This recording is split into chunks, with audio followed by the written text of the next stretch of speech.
تو نبی کریم علیہ الصلوۃ والسلام نے زندگی کس انداز میں گزاری ہے؟ آپ محبوب رب العالمین ہیں۔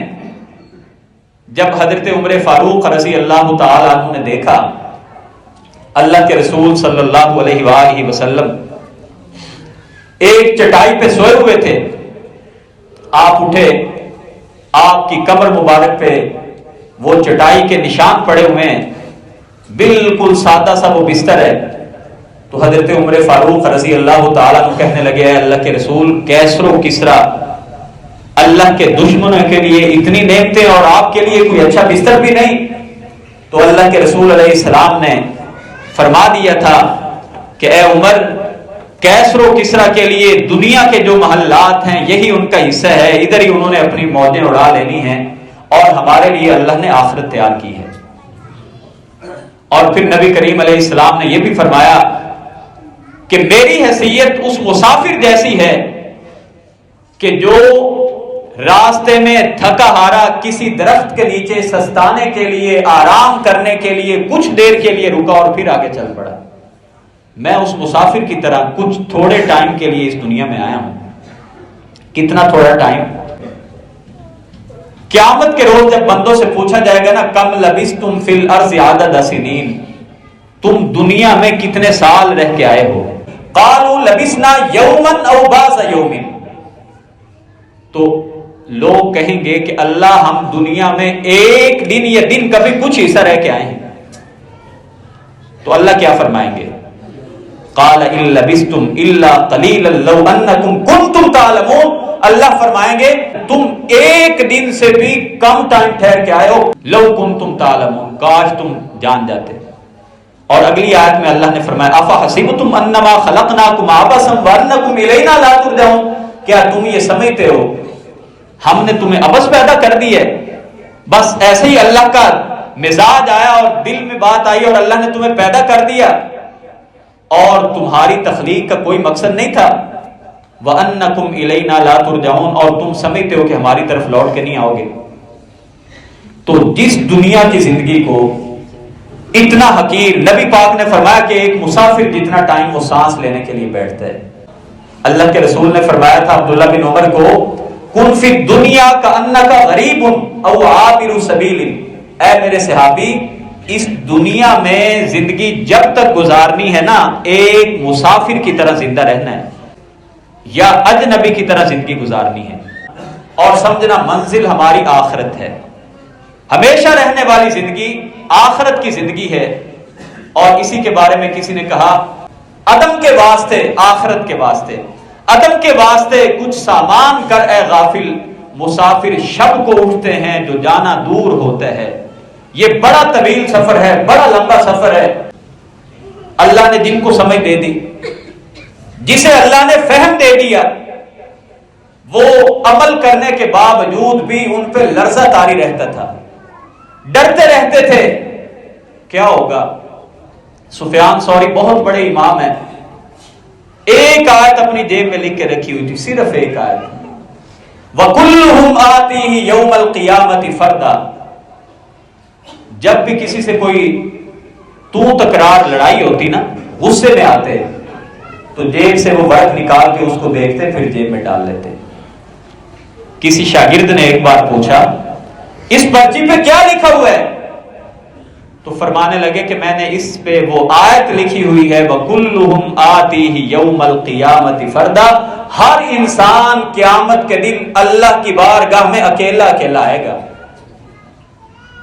کوئی فوج، کوئی موج، کوئی لشکر، کوئی دائیں بائیں، انسان کے ساتھ کوئی 5-10 لوگ ہونا تو اس کو حوصلہ ہو جاتا ہے۔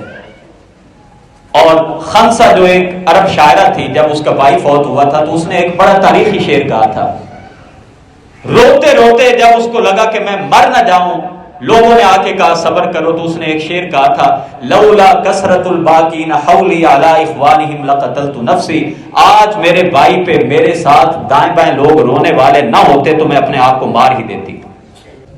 تو اللہ تعالیٰ نے بھی اس آیت میں فرمایا یہ نہ سوچنا کہ جناب پورا محلہ اور پورا خاندان اکٹھا ہو کے آئے گا، اکیلے اکیلے آؤ گے، اور اللہ کی بارگاہ میں جا کے کیا آپ نے جواب دینا ہے؟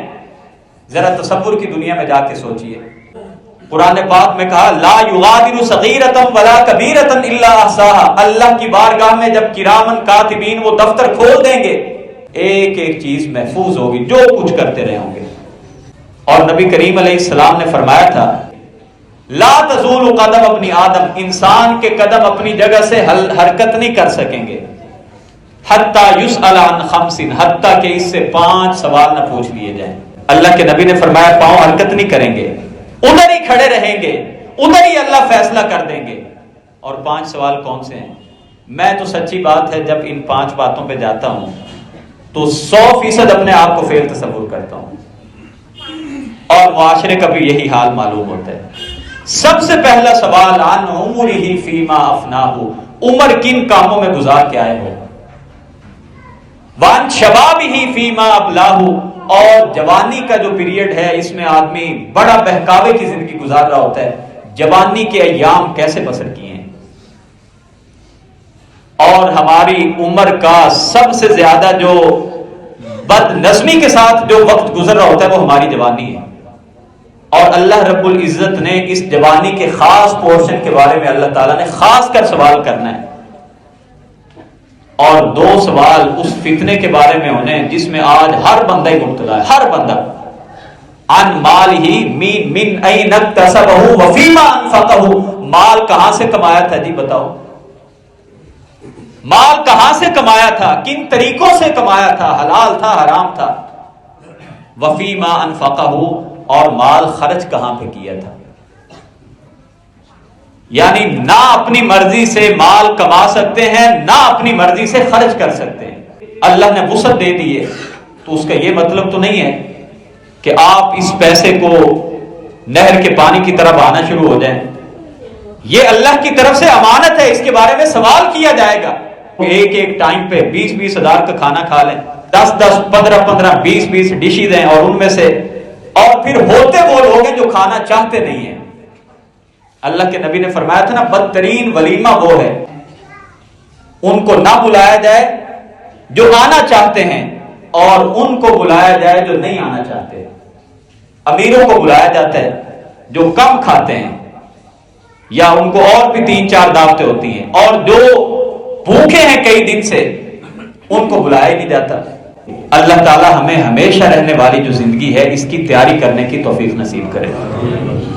اللہ تعالیٰ نے 20ویں سپارے میں بھی یہی بات فرمائی تلک الدار الآخرۃ نجعلها للذین لا یریدون علوا فی الارض ولا فسادا والعاقبۃ للمتقین، آخرت کی زندگی ہم نے ان لوگوں کے لیے بنائی ہے لا یریدون علوا فی الارض ولا فسادا، جو زمین میں رہتے ہوئے بڑائی کا ارتکاب نہیں کرتے، اپنے آپ میں تکبر نہیں لے کے آتے، زمین میں خون خرابہ اور فساد نہیں کرتے، والعاقبۃ للمتقین، عاقبت آخرت ہمیشہ رہنے والی زندگی جو ہے وہ ہم نے متقین کے لیے بنائی ہے۔